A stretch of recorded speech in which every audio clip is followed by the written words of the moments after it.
First of all, good afternoon, everyone. It's a real honor to be here at the World Football Summit stage in Hong Kong. I want to say thank you very much to Jan, Marianne, and the entire team of World Football Summit. Congratulations for pulling out another great, successful event. And also thank you to my fellow panelists today, two great experts of our beloved football industry. Thank you, Eric. Thank you, Aida-san. Before we get started, we were discussing that perhaps I'm going to ask a quick icebreaker question to the two of you, so we can set the tone. So maybe we can start with Aida-san. Okay. Aida-san, can you tell us what is your best football secret? You know, like your best kept football secret. Okay, thank you very much. First of all, thank you for providing me such a great opportunity to have a panel discussion with you guys. And I'm Tetsuya Aida from the J.LEAGUE. I'm in charge of the partnership business, especially covering the global business side. And my secret things about the football. Someone already knows about it, but I'm a Queen's Park Rangers fan. I don't know who knows about the Queen's Park. How many in the room? Anyone else? Anyone knows about the Queen's Park? Then, anyone supports Queen's Park Rangers? Zero. Okay. I think there's one there. Okay, so actually, as you know, actually there's no a little Queen's Park Rangers in Japan. So that I had to start the social network of the Queen's Park Rangers supporters club in Japan. So that I'm currently running the X account of the Queen's Park Rangers. So please follow the Queen's Park Rangers QPR Japan. Amazing. Yeah, amazing. On X. Thank you for sharing, Aida-san. Eric, what is your best kept football secret? Anything you want to share? Well, it wouldn't be a secret if I share with everyone. But first of all, let me just welcome everyone. This has been a very fantastic 2 days. I believe this is the last sharing before we officially close this event. So on behalf of the HKFA, I just want to welcome all of you. I see a lot of Hong Kong football clubs representative, a lot of new friends and a lot of familiar faces, but more importantly, a lot of new faces. So this is the first edition of this World Football Summit, and I hope that everyone has enjoyed themselves. For myself, we'll be doing a lot of sharing, but just to quickly answer your question, I think being the chairman at HKFA, my whole experience is actually follow what the fans want. Football, we often make it very technical about strategic plans, where do we want to end up, our World Cup dream. But most importantly, what I learned, Charles, our General Secretary from HKFA, and our entire team, we just want to give what the football fan wants. And I think that is my secret sauce. Very good. Thank you very much. All right, I think we set the tone. We can start. Over the past few years, both Japan and Korea have made some bold moves. So if we start with the J.LEAGUE, the J.LEAGUE continues to set the benchmark for professionalization in Asia, not only in raising the standards and the structure of the competition, but also becoming a recognized exporter of top-tier talent. Whereas Hong Kong has hosted global events, especially recently, launched the Kai Tak Sports Park, beautiful by the way, and also repositioned itself as a regional football hub. These aren't just isolated wins, they are part of a broader vision. So, Eric, let's start with Hong Kong. The city has often described as a connector between East and West, commercially, culturally, and now football-wise. So, how is it the Hong Kong FA looking to capitalize on this positioning from both a football development and commercial perspective? Sure. Thank you for your question. I would like to answer this question by giving a little bit of background on where we are today. What can Hong Kong provide everyone on the pitch, but more importantly, off the pitch? Because looking at the guest list today, there's many football clubs representative, but more importantly, there's lots of football industry companies. And how does Hong Kong bridge the East and the West for you guys to participate going forward. And I would like to share this and provide a solution for everyone. First of all, HKFA, of course, is the driver of football in Hong Kong. We are one of the 12 founding members of AFC, and we are also a member of FIFA. So in Hong Kong, we have a very deep history and a very passionate for sports and football in Hong Kong. Without passion, without dream, you cannot go anywhere. So that is the context of the culture. Secondly, I think that Hong Kong's advantage is the location and the infrastructure. Location-wise, everyone knows about Hong Kong being an international city. But in terms of globally as a player, and what HKFA is trying to do is how do we elevate our game to connect to the global football world. Number one, I would say our location is 5 hours with an all Southeast Asia countries and territory, of course, a friend from Japan, Korea, major players in Asia. At the same time, we are also, in terms of visa, because we have to make it easy for everyone to fly in. So in Hong Kong, we have over 170 countries and territories, visa-free or landing visa. Secondly, in terms of connectivity, we have 180 flights directly globally to all countries and territories. So that makes us very easy for people to access Hong Kong. So many of you have flown in. Secondly, infrastructure. As you mentioned, Kai Tak. Hong Kong, we have many, being a city, we have many good infrastructure. We have our traditional Hong Kong Stadium, which is the 40,000 seat stadium, which I just hosted last week, the Saudi Super Cup, for the first time bringing it to East Asia. Secondly, we have the Mong Kok Stadium, which is a 5,000 seat. And the newest addition that puts us on the global map is the new Kai Tak Sports Park, which is the new 50,000 world-class stadium that is indoor, where it used to be the old airport, as many of you may remember. And that is a $30 billion investment, and that puts us in the global map. So together, I think in Hong Kong, in terms of having its location, having the best infrastructure, and being a global city accessible to the world, together we provide a very good platform to welcome many, many teams to come. And this is proven. From May, we did Manchester United. In June, we did the AFC qualifier, the Hong Kong-China representative against the India. In July, we hosted the Hong Kong Football Festival, which is the AC Milan versus Liverpool, and the London derby outside London, Tottenham versus Arsenal playing in Hong Kong. And lastly, last week, the 4 top teams from the Middle East, Saudi Super Cup, being brought to Hong Kong for the first time outside the Middle East. So, and now to wrap up this football fever, we have the first time delivering the first World Football Summit in Hong Kong. So there's been a lot, and it wouldn't be able to achieve without my colleagues, all of you, and the support for global football friends. And I believe that the elements I presented are all very attractive to all of you, and that is the reason why we've been able to deliver so many events on and off the pitch with all our partners. And I'm proud to present this to all of you today. That's impressive to say the least, and congratulations. I think it's fair to say that it's not just about the hub, that Hong Kong is always been and continues being, but also the passion and also the project to contribute to the global, football scene. So, again, congratulations.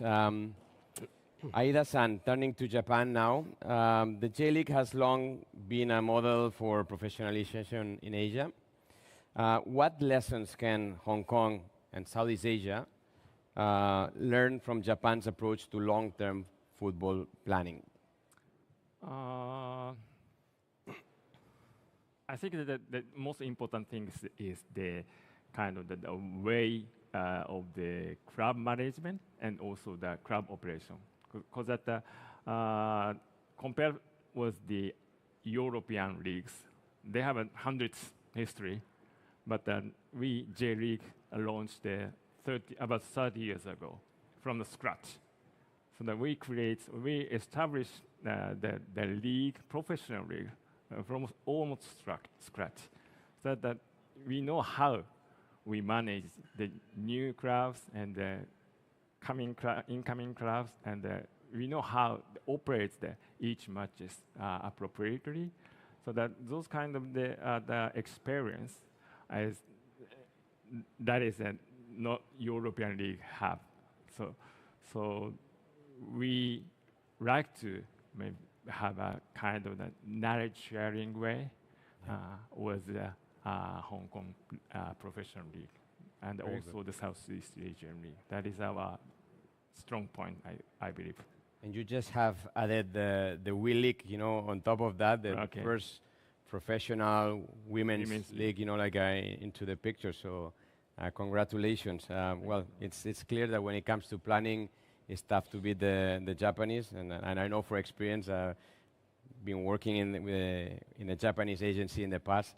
So, Eric, what are some of the key initiatives for grassroots or for elite football that Hong Kong FA is prioritizing to enhance international competitiveness of Hong Kong, to take Hong Kong to the next level, Hong Kong football?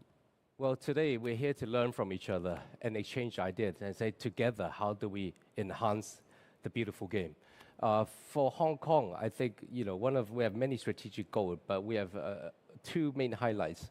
One is our Hong Kong China representative team. We want to, play well. We want to climb the FIFA ranking. I think that's the ultimate goal for many FAs. Yeah. And we're here to learn from everyone, especially from Japan. We've been supporting them, and they're currently in Thailand right now, playing a friendly tournament to get ready for our next AFC qualifier game. That's very important against Bangladesh, which is part of our AFC Asian Cup, with a dream of qualifying for Saudi Arabia. Secondly, we're putting a big emphasis and resources behind our youth development. Grassroots, growing the population, and one new initiative we did last year that may not be in line with many leagues in FA is we introduced a new youth league called the Under-22 League that is to support our Premier League. We realized by analyzing the ecosystem that in the Premier League, they often use the best and mature players. So the youth players get signed, but they don't get playing time. And that is a problem. And at the same time, we also have a goal of not just the World Cup and Asian Cup. We also have a strategic goal to also have a dream of qualifying for the Asian Games and Olympics. As you know, Olympic is run by IOC and football is run by FIFA. So in Olympics and Asian Games, they all use under 23 for their football competition, so it doesn't overlap. Yep. So with that said, so it gives us more opportunity for smaller FAs that have big dreams to achieve results. So the Under-22 League has actually proven to be very useful for youth development. At the same time, by finishing our first season last year, it has shown that our Under-22 players, especially our local players, mainly local, has had dramatically a lot of playing time. By that, they are able to perform better and play better. And so we have a better feeding program into the Premier League. So the quality of football in our Premier League will rise. And ultimately, the goal is to have better players for our Hong Kong China representative team. So that has proven to be a new initiative and very successful. Lastly, you mentioned about international organizing like FIFA. How can we collaborate with them? Another news that we have been very proud to share is we've had a new collaboration with FIFA, launching the first ever FIFA Under-12 Women's Football Academy in Hong Kong just a few months ago. And this is a partnership with HKFA and FIFA, and following the youth development, but also we're putting a big focus on girls and women's football. And by working together and actually developing this and opening the world's first Under-12 Women's and Girls Academy in the world by FIFA. This is something special to us, and this will also give the girls and women's football more support going forward. Beautiful, beautiful. I look forward to see the results. I like to see how you manage to blend the strategy for professional and grassroots. So Looking forward to see for the results. Okay, back to Japan. I think it's fair to say that Japanese football institutions have always shown great, willingness to collaborate with the region. Okay, so Aida-san, in your view, how can Japan support Hong Kong specifically in their aspirations to become a global football hub? Global football hub.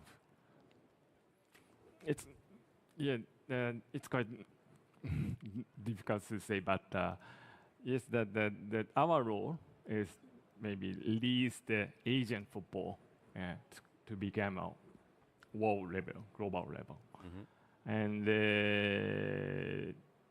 to contribute to the Hong Kong global hub. I probably suggest that some friendly matches between the Japanese club and also some the Western clubs, top clubs or something. And this is a big challenge, I believe, but I would like to suggest to Eric that how about having the ACL final stage in Hong Kong rather than having the Middle Eastern side? So that makes no pressure, Eric. Just an idea. You can think about it.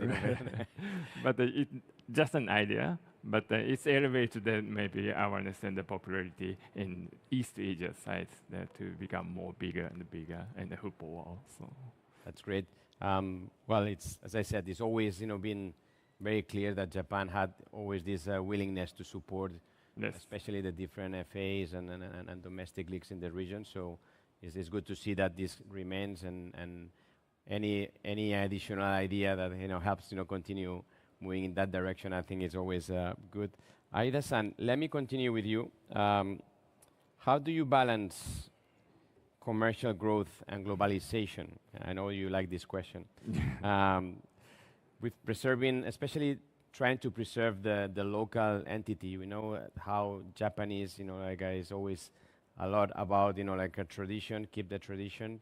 So how do you balance this commercial growth at the global level? Yes, so the balancing the commercial business and the internationalization is quite difficult.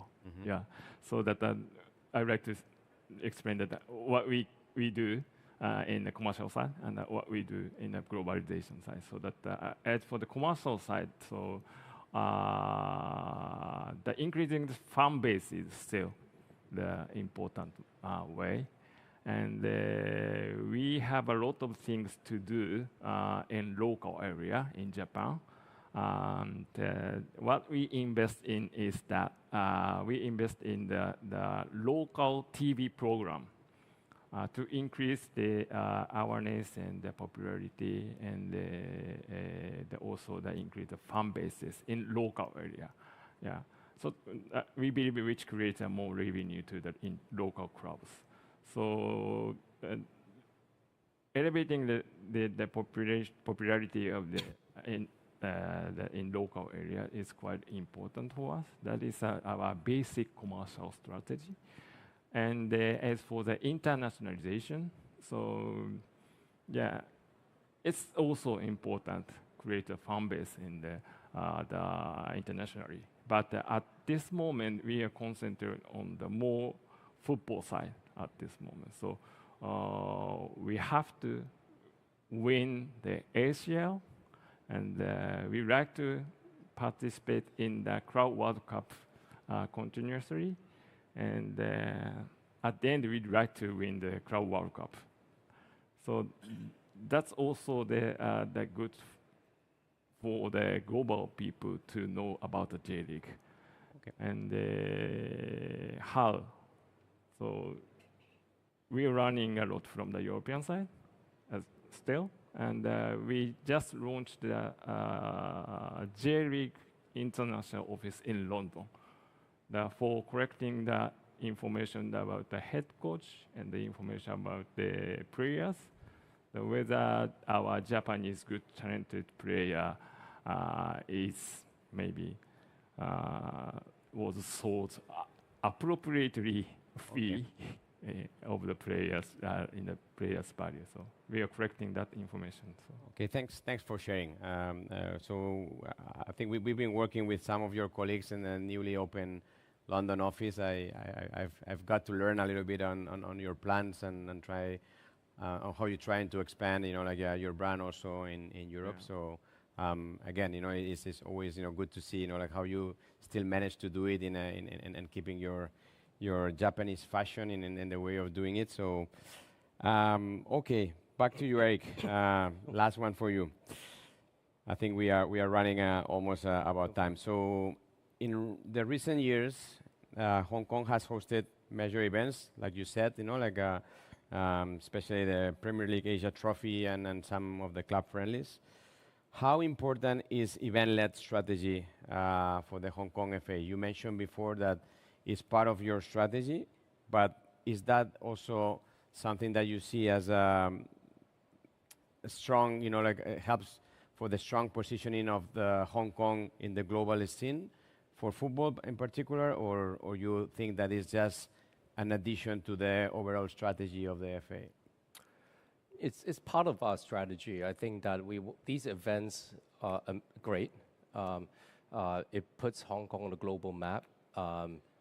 Just give you some statistics. The football festival, as I mentioned, the Liverpool AC Milan and the London Derby, Tottenham Arsenal, we statistically generated about 400 million Hong Kong dollars economic impact in the 1 week that we did these two matches. So it really helped the city with its hotels, tourism, restaurants.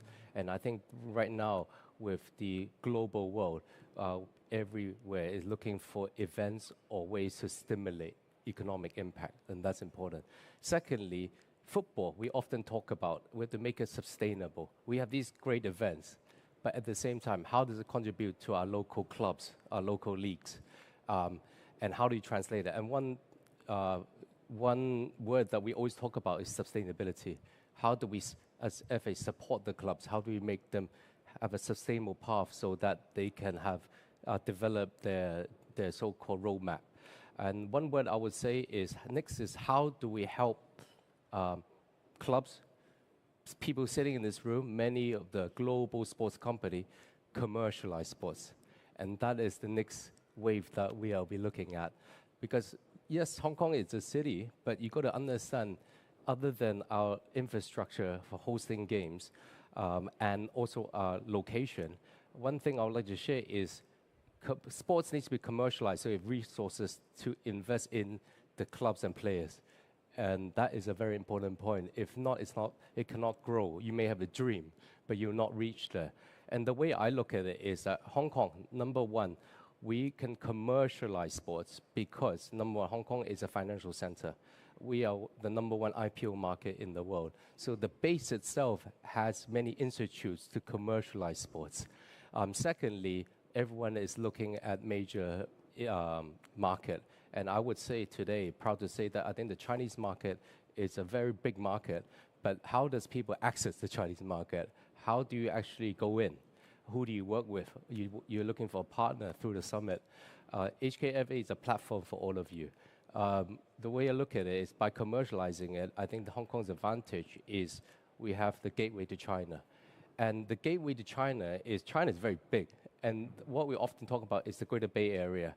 And I believe that that is advantage of Hong Kong, using the Greater Bay Area as a next step to make use of our Hong Kong's international platform. And the background of Greater Bay Area is the 9 cities in southern China with Hong Kong and Macau, so they call it 9+2. And the background is the GDP growth of the Greater Bay Area as of last year is about $2.1 trillion, which is ranked the 11th in the world but in terms of regions and countries, which is just one spot before South Korea. So it has great business opportunities. Secondly, in terms of population, Hong Kong has about 7.5 million population. The Greater Bay Area together is just about more than 10 times, so about 86 million people population. And it's all connected within 1 hour. Building the longest bridge in the world, connecting Hong Kong to Macau, and also having the fastest high-speed rail connecting all 11 cities in 1 hour. So think of it as underground or MTR. So by having that, Hong Kong, as I mentioned, can connect to the world. And through Hong Kong, you can access to be one of the highest GDP growth in the world and largest populated people in the world. And next month, Hong Kong, or the Greater Bay Area, it will be hosting the national game, which is the China's Olympics.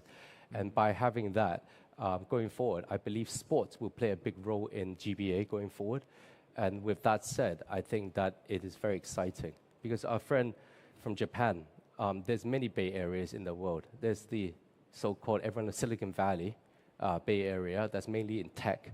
We have the New York Bay Area, and of course in Japan, Tokyo Bay Area, and this is the fourth Greater Bay Area in this region. And with the Greater Bay Area, it's really provided a lot. And I think, in comparison, Silicon Valley has a lot of startups, ITs. But what China's Greater Bay Area gives is a few areas. One, it focuses very much on industry. Many companies like DJI, which is the drone company, which holds more than 80% of the global drone market. Secondly, the next big wave is technology. We emphasize hugely on high tech. You can see the biggest company all in GBA, which we work with, Tencent, which is one of the biggest tech companies. You have the BYD, which is one of the biggest electronic car company in the world. And lastly, you need to have a financial hub to drive business. So Hong Kong being a global financial hub, like in New York, London, and I think in Asia, Hong Kong is one of the biggest financial hub, and we're one of the #1 IPO market. Ultimately, all companies go for listing at the end game. So I think that the Greater Bay Area gives a very good industrial base plus high-tech market together with a financial base, together with the movement of sports going forward, with the infrastructure of Hong Kong, a new stadium, and our connectivity in the world, and most important, the passion for football. I believe the formula is here. Well, Eric, if everybody was not excited yet, and engaged, I think you managed to probably capture the attention of everyone, and there is plenty of opportunities, to tap into this hub. Just to finalize, I thought it was a good idea to also, you see, I come always with brilliant ideas, to let you guys ask one question to each other. So I know that both of you have thought of a difficult question for each other. No, just kidding. Please, like Aida-san, if you want to go first and ask a question to Thank you. Eric. Yeah, we know that you already have the Hong Kong FA already has a partnership with the JFA, but the other league, J.LEAGUE, what is the most important part where we can support for the Hong Kong football? A wish list, no? I think there's a lot of exchanges. I can't say support. It's a mutual understanding and exchanges. HKFA, we're here to provide, we're here to learn, we're here to drive football. I'm happy to hear that we've been very active. We've had a MOU with the JFA, and after we signed the MOU early this year, we've had concrete plans. A little bit like the Saudi Super Cup we hosted last week. Hong Kong FA had the MOU with the Saudi Football Association. After we signed it, we looked at what we can do, and we delivered the Saudi Super Cup. With Japan this side, we signed the MOU, and we sat down to see what we can do. As I mentioned, Hong Kong football is supported very much by the Hong Kong government. Without their support, Hong Kong football will not be where we are today. And I would like to ask everyone to give a round of applause for our Sports Minister, Rosanna Law, who's just arrived in this room. And with the newly opened Kai Tak Stadium, and where we just hosted our first ever Hong Kong-China representative team playing against India, having a sold-out 50,000 seat, we actually had a special collaboration. The weekend before the first match that we entered the stadium, we did a youth tournament, and we invited, we had a 4-team, our own Hong Kong-China youth team, a China representative youth team. Thanks to you and JFA, they sent their professional elite youth team, and the last team was from Spain. So we actually, as I mentioned earlier, our strategic plan is putting a big focus on youth development, and this fits in perfectly. So we organized this exchange, and the youth from all over the world, including Japan, was able to come to Hong Kong. And there was a very successful tournament to warm up for our first game in this beautiful Kai Tak Stadium. And I believe this is the friendship and the partnership that we have together. And together, we can grow together and support both football association. Yes. Beautiful. Thank you very much. Eric, your turn to ask maybe a question to Aida-san. Sure. I've shared a lot today with our vision, where we are, and together, how can we work together for the betterment of the game. But I'm also here to learn. And, JFA has always been, a leader in this part of the world. I have a different capacity as chairman of HKFA, but I'm also the vice chairman of the EAFF, East Asian Football Federation, and the EXCO member of AFC, Asian Football Confederation. So I spent a lot of time in this region thinking about how can we improve the game. And we actually formed EAFF in 2002. And that's when Japan and Korea hosted the World Cup, as we all remember. And why did we form EAFF? And forming EAFF is with understanding of how do we work together and learn from each other and grow together. And of course, EAFF includes federations like Japan, Korea, who are the big federations in our region. And Hong Kong being part of this, my question will be, Japan has grown, and the national team, the J.League, has been run to be very successful. And many of the players now, actually, that are playing for Japan, plays in Europe. Yeah. And this is what Asia is trying to do, and you're a leader in that. So from your past experience, what you're doing now, do you have a system with European clubs, with scouts, with the exchanges, so that European clubs can understand or have more information or access of Japanese players or the league, so that you can provide more support to your local clubs and Japanese players? And this is something that I've always wanted to understand and learn and see what we can do to provide for our players. Yes, and one thing we have done is that, as I said, that the launching the European office, so that the information about the J.League is not appropriately sent to the European clubs and the European countries. So that we, for one example, that we creating the movies about the players that send it to the scout in each European clubs. And the connection, once we could create the connection with the European club, then it goes very smoothly. And so those kind of activity would be needed. And the other thing is about the maybe capture the eye from the European scout is, I would say, please send a young talented player to the J.League. J.League is a kind of the place where the European scout now currently the closely watching. So, right, Aida-san, would you say that the aim is also to capture, like the eyes of the scouters, to go to Japan and try to identify some talent at the earlier years, and then. Yeah. So there is a lot of way, but I'd like to mention about I hope that the many Hong Kong young talented players are playing in the J.League, and hopefully that we would like to have a more close connection in the future. Thank you. Actually, one thing to add, I see my friend Dave here. One strategy that I've seen from the clubs is, as I mentioned, Hong Kong is a great regional office for many corporate companies and clubs to expand their marketing. And one of the new initiatives that we're doing, which I'm proud to share today, is Kowloon City Football Club is actually a newly promoted football club from last season. And this season, they've recently just signed with the Juventus Football Club as a collaboration, because their regional office in Asia is in Hong Kong, and they're looking to expand. So they are now collaborating with our Premier League clubs so that they can have a youth team to promote their brand. But by doing that, Juventus will be scouting for players from the Premier League at the same time. So this would also provide a new way of trying to promote the local players, giving them the world vision, and at the same time, how football can connect the world together. I hope my friends from the FC Barcelona office in Hong Kong also are taking note on that. We have many clubs, don't worry. Just kidding. Well, I think that's the perfect timing.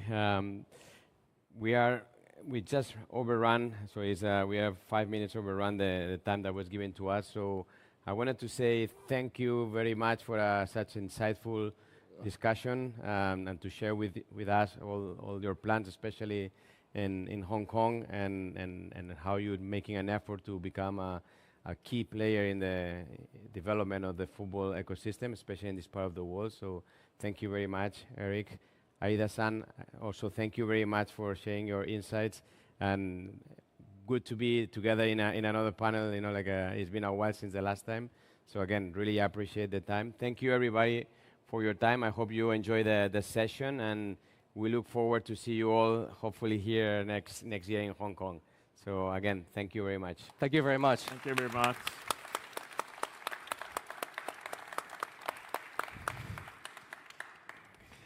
Gentlemen.